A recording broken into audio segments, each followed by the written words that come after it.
Hello friends, welcome to my YouTube channel. So today in this video, I am going to show you how to fix the emoji not showing on Samsung keyboard. So first of all, open your keyboard. Okay, now you can see there is no option to show the emoji on this keyboard, right?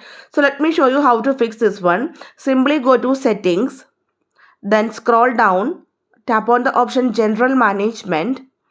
Now here you can see the option keyboard, Samsung keyboard.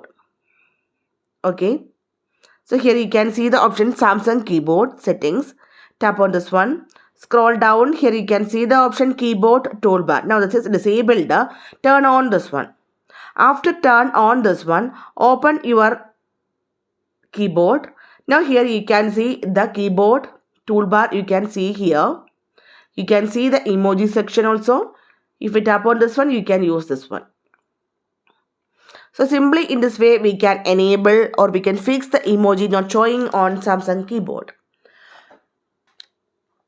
So hope you guys enjoyed this video. Thank you for watching. Thank you. Bye-bye.